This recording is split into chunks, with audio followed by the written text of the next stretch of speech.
Undoubtedly, Greece is one of the most interesting places on Earth. Though complex, the rich Greek culture left behind ruins and arts that are amazing and also terrifying.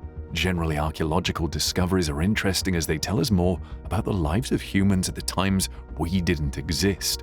The more that archaeologists find, the more we know about our past and the more we want to learn.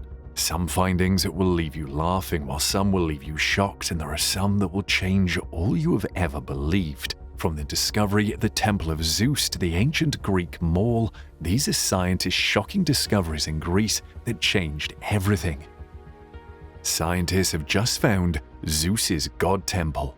We have heard about Zeus, and the truth is some of us don't believe all that has been said about him, but after the archaeologists in Egypt unearthed the remains of a Zeus-inspired temple in the Sinai Peninsula, everything changed. This is not to catch your attention with a lie. It was truly discovered, and this was confirmed in the Ministry of Tourism and Antiquities tweet, where they shared pictures of the discovery and wrote, "The Egyptian archaeological mission working at the site of Tel al-Fama in the northern Sinai archaeological area succeeded in uncovering the remains of a temple to the god Zeus Cassius within the Sinai excavation project for the year 2021 to 2022. Aside from discovering the site, scientists also discovered it dates to the late Pharaonic period and was used during the Greco-Roman and Byzantine periods. In Tel al-Fama, there are also remnants from the Christian and early Islamic periods. But how did the crew get to recognize the temple? That was discovered with the help of remnants of granite pillars that were used as the temple's entrance gate. The temple was a very sacred place that honored Zeus Cassius. For those who didn't know about Zeus Cassius, he's not the Greek god Zeus, but a deity that merges Zeus and Mount Cassius. This mountain is associated with a legendary battle that happened between Zeus and the monster Typhon to decide who would rule the cosmos. According to Greek mythology, Zeus is the god of the sky, the most powerful Greek god, the ruler, defender, and father of all gods and mankind. Zeus is often shown as an older man with a beard and is symbolized by the eagle and lightning bolt with which he won the monster Typhon. Known today as Jebel Akra, Cassius is home to frequent thunderstorms and became an important site of worship in multiple ancient traditions. We can't expect less from the fusion of a god and a mountain. That's amazing, right? But what's more amazing is the Antikythera mechanism. This is an ancient shoebox-sized device that is sometimes called the world's oldest computer for its ability to perform astronomical calculations. Some divers discovered the remains of this mechanism off the island of Antikythera back in 1901. The remains of the mechanism are now preserved in the National Archaeological Museum in Athens. This mechanism was built around 2,200 years ago, and only 82 fragments, which is about 1/3 of the original mechanism, survive today. This mechanical computer of bronze gears will do nothing other than blow your mind, especially when you realize it used groundbreaking technology to make astronomical predictions by mechanizing astronomical cycles and theories. The mechanism is a unique one because of its functions. It was capable of performing different calculations, and it could help track the motions of the sun, moon, and 5 planets. That's huge. And as said earlier, this mechanism could even go as far as telling when athletic competitions, such as the Olympics, were set to take place. Whoever made this device must have known a great deal about astronomy, metallurgy, and mechanology, and also would have needed great hand dexterity, according to the team leader of the Functional Reconstruction of Antikythera Mechanism Frame Project, a project that aims to reconstruct what the mechanism originally looked like and gain a better understanding of it. The recovered fragments of the mechanism contained writing and inscriptions, and over the past 2 decades, scientists have been able to read more of these Greek inscriptions using high-tech imaging methods such as 3D X-ray scanning, and this has enabled them to learn more about how the mechanism worked. We wouldn't have found out about any of these amazing discoveries without research, and thanks to archaeology, we've also learned that this generation isn't the first to use a shopping mall, as scientists discovered an ancient mall in Greece. Along the scenic coast of the northern Aegean Sea, archaeologists have uncovered a Greek portico. Back in the day, a cluster of shops was called a portico. This portico is suspected to be a bustling public space about 2,500 years ago, something you can view as an ancient strip mall. The seaside portico or stoa stretches 130 feet 40 meters across with 7 rooms inside, each bearing the distinct architectural touches of their ancient shop owners. On the site, they found ruins which included coins, vases, and other artifacts that could hold clues to when and how people lived in the old city. Porticos are well known from the Hellenistic period from the 3rd to 1st century BC, but earlier examples are extremely rare. The one from Argelos is the oldest example to date from northern Greece and is truly unique. The portico of the ancient city of Argelos was discovered sitting along the northern coast of the Aegean Sea in modern-day Greece back in the summer of 2013 during excavations. From videos and pictures of this site, we can see the ruins that were excavated, including 5 of the 7 storerooms that make up the portico. Argelos was founded around 655 BC and reached its peak in the 5th century. It was overshadowed by the foundation of Amphipolis, an Athenian outpost, and then left a ruin after it was conquered by Philip II of Macedon in 357 BC. Then, in the 4th century BC, Argelos was abandoned. This made it like a time capsule for ancient life in northwestern Greece. Among artifacts found inside the portico at Argelos were ancient Greek ceramic vessels such as the amphora. This discovery got excavators working trying to piece together tile fragments like puzzles inside a portico storeroom. This is because every room was designed using different construction techniques and masonry unique to the shop owners. And definitely a lot of exceptional people that we don't know about existed a long time ago as much as they exist now. If not, how do you explain brain surgery in the Byzantine era?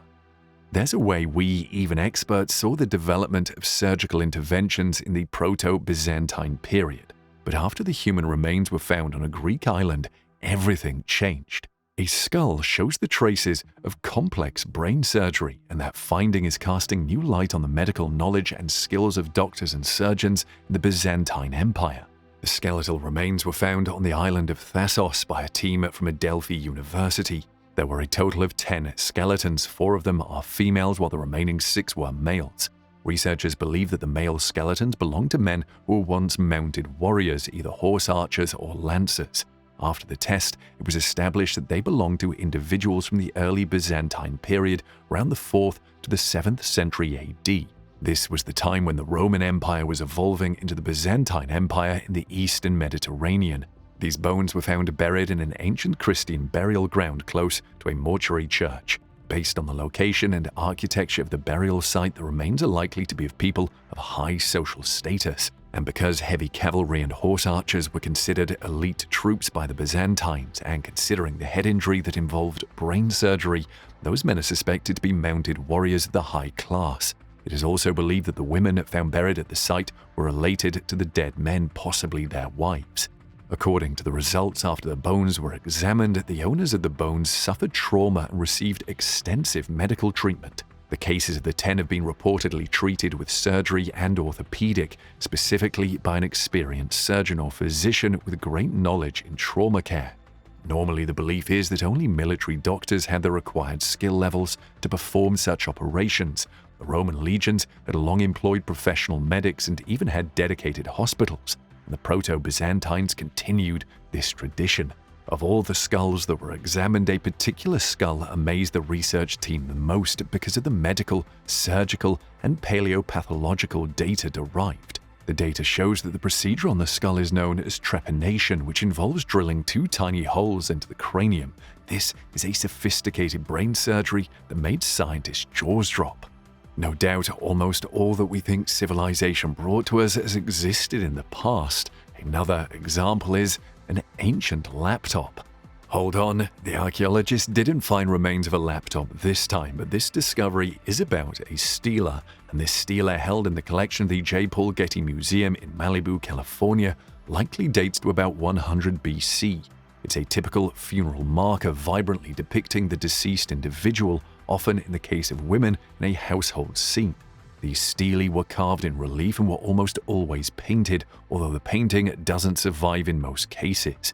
In this stela, a woman reclines on a chair and reaches to touch the lid of an object that is held by a girl whose hairstyle and clothes indicate she is a slave.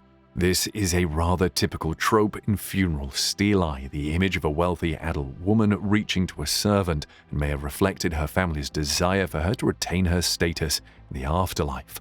Other clues to her high status include her snake bracelet and the elaborate nature of the chair she's sitting on, which boasts lion paw legs and eagle-shaped arms. But her status is not the main reason we are here.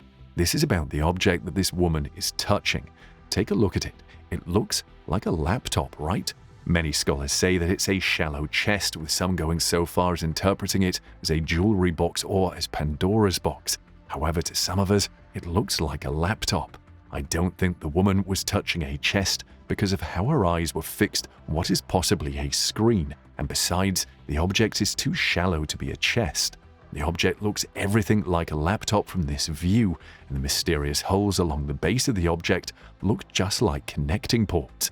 But that doesn't make sense, as there's no way something like that would have been invented at that time except if the era was visited by a time traveler. Oh yes, and there's the lost ruins of Vlokos. Researchers from Bournemouth University have been exploring the remains of the secret Greek city in Vlokos, around 190 miles north of Athens, believed to date back 2,500 years. Towers, walls, and city gates have been discovered on the hill's summit and slopes, but very little is visible on the ground below, leading experts to believe the city is buried beneath. Researchers from Dorset University must have agreed, which is why they joined forces with the University of Gothenburg, Sweden, and local experts to investigate the incredible discovery using groundbreaking technology such as radar and drones. The equipment allowed them to view the site like never before, producing 3D maps of the fortifications and a detailed plan of the underground features. This tool gave an exceptional result that has helped to understand more about the city, including the identification of possible private and public areas as well as industrial quarters. With the help of expertise from Sweden and Greece, the results have provided significant insight into the layout of Vlokos and a window into the lives of those that lived there. It's good that there's advanced technology this time, because instead of digging out the city, the team is using technology like ground-penetrating radar to reveal the hill's secrets. Researchers also discovered a town square and a street grid, indicating that the city is a large one. These discoveries show that there are so many things buried underneath the earth, and if you would like to know about a secret, start digging. And while archaeologists were digging, they found a secret vault. This vault was discovered in Amphipolis and isn't the first discovery made on the site, but rather added to the list of intriguing discoveries. The Amphipolis tomb in Greece's Serres region dates to 325 to 300 BCE and was likely built after Alexander the Great's death. This tomb is a significant one because it's the largest tomb ever discovered in Greece. It has yielded 2 marble caryatids known as female sculptures, as well as masonry walls and an arch with 2 sphinxes. The tomb also revealed a mosaic depicting the abduction of Persephone, complete with the Greek god Hermes. This tomb's inhabitant has remained a mystery, leaving some experts to believe that the tomb was home to Olympias, Alexander the Great's mother, because the rosettes on a marble block in the tomb look like those found on the coffin of Philip II, Alexander the Great's father. The site was also a lion statue which corroborates writings from the Greek Plutarch about Olympias' tomb. However, other experts also have their suggestions about the tomb's inhabitant, Roxanne, Alexander's wife, and some also believe that the tomb was never occupied and was intended for Alexander himself. After the search, the archaeologists announced that the tomb included 3 funeral chambers and that the remains had been looted from the site. But now the experts have found evidence of a 4th chamber, a secret underground vault. According to Greece's Ministry of Culture, the 3rd chamber, which was also home to the Persephone mosaic, included an entrance to the secret room, which is 13 by 7 feet. This new vault is giving the archaeologists hope that one day they will be able to determine the tomb's inhabitants and also determine if it was Olympias or not. And that structure is very old, but not as old as the stone wall that once partly closed the entrance of the Theopetra cave.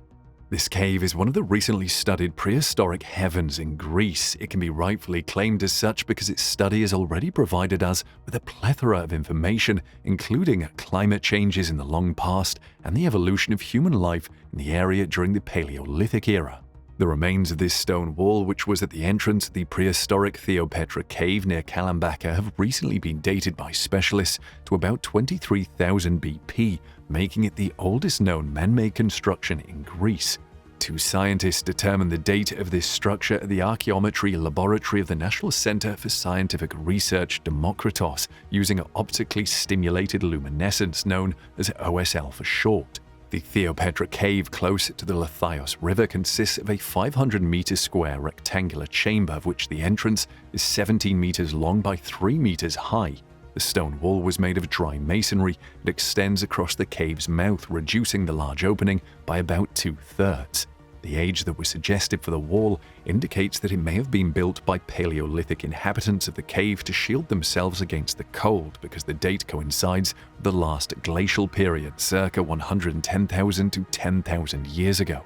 Inside the cave was found a 6-meter deep stratified sequence of archaeological deposits that indicate the cave was continuously inhabited from circa 500,000 BC to 3000 BC.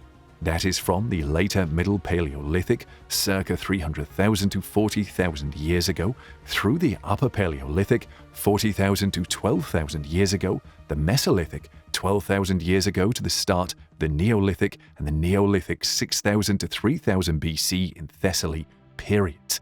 There was also evidence that the cave was used temporarily during the Bronze Age and also in modern times, when shepherds and other visitors temporarily used the cave up until the year excavations began.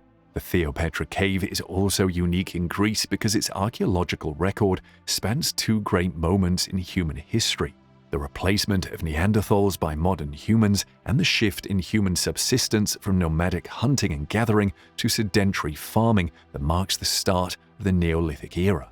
Theopetra cave also provides the earliest evidence of Paleolithic cave dwelling in Thessaly and an important record of climatic change during the late Pleistocene and early Holocene eras. However, long before the cave was inhabited by people like us, it seems that Neanderthals were already aware of its existence. In March 2009, a research team found a trail of at least 3 human footprints left in the cave's soft earthen floor, apparently by several Neanderthal children about 2 to 4 years old, judging by the print sizes, during the Middle Paleolithic period about 135,000 years ago. And through the analysis of carbonized plants and seeds, there's more information on the inhabitants' dietary practices, while deposits of unbaked clay detected within the cave point to Upper Paleolithic exploitation or experimentation with a malleable material long before fired pottery began to appear in the early Neolithic era. With archaeology, I guess nothing can be lost forever, as scientists have discovered the lost city of Tenea. Excavations in Greece's southern Peloponnese region have indicated the presence of the wealthy ancient city of Tenea. Before now, Tenea's location was based mainly on historical references, but now the find was proof that it existed. The most recent excavation unearthed 7 graves dating to the Roman era and Hellenistic period, and for the first time, remnants of a settlement. Excavators detected paved roads and architectural structures which showed that a city existed in that location. Archaeologists started to excavate the area mainly in 2013. According to history, Tenea may have been founded by Trojans who were taken prisoner by Agamemnon, king of nearby Mycenae. During the excavation, archaeologists discovered clay, marble floors, stones, and some carefully constructed walls. In the city, they also found 200 rare coins, which shows the city was very wealthy. Even from their structures to their graves, which were rich in vases and jewelry, you can tell that the city was a wealthy one. One intriguing find on the site was a golden coin to pay for the journey to the afterlife, and an iron ring with a seal that depicted the Greek god Serapis sitting on a throne, with Cerberus, a 3-headed mythical dog that guards the gates of Hades, beside him. The archaeologists have just unearthed secrets of life and death in the lost city of Tenea, which is probably the tip of an iceberg. They believe there's still more to be discovered in the coming years. And lastly, let's talk about the mysterious helmet of a great warrior. At the port of Haifa in Israel back in 2007, seamen from a Dutch ship found a helmet that was only recently turned over to Israeli officials, after which it was announced the helmet belongs to the Corinthian type that takes its name from the city of Corinth in Greece, where it was developed in the 6th century BC. The statement says the helmet was masterfully made from a single bronze sheet with heating and forging. This technique allowed the weight to be reduced without reducing the protective capacity. It is believed that this helmet belonged to a Greek soldier of the Greek fleet who took part in the attacks against the Persians who dominated the country at that time, and that the owner of the helmet most likely took part in the Greek counterattack that was launched in 479 BC against the Persians, whose empire at that time stretched across almost the entire Middle East. Twice the Persians tried to invade Greece and were unsuccessful both times. The first was at the Battle of Marathon just outside Athens and was repulsed in 490 BC, and during the second they were met by the Spartans under King Leonidas at the Battle of Thermopylae in 480 BC. And after the Battle of Salamis, the Persians were finally expelled from Greece in 479 BC, but additional battles took place for more than a century until the final conquest of the Persian Empire by Alexander the Great in 330 BC. Back in 2019, marine archaeologists announced that they had discovered underwater artifacts at the site of a building where the naval battle of Salamis was fought in the Saronic Gulf in 480 BC. This discovery was made during an excavation work a few years ago in the shallow waters off the coast of Salamis. Standing in the shallow water was a structure almost 50 feet long and was constructed on a north-south axis. Researchers believe it was a large public building that was used till the late Roman times in the 3rd century. Most likely, it would have been one of the main public buildings of the ancient city, located at its lowest point in the port area. The research team found ceramics, statues, columns or pillars, and other features relating to the building along with marble sculptures. One of the most spectacular finds was the exquisite head belonging to a statue of either an athlete or god, which is said to be from the 4th century BC. The Battle of Salamis ranks as one of the most significant in antiquity, as a Greek fleet of warships destroyed a fleet from Persia, sparing Europe from invasion from the east. These discoveries are so intriguing, but you'll be surprised in years to come what archaeologists will be digging out of ancient lands across the world.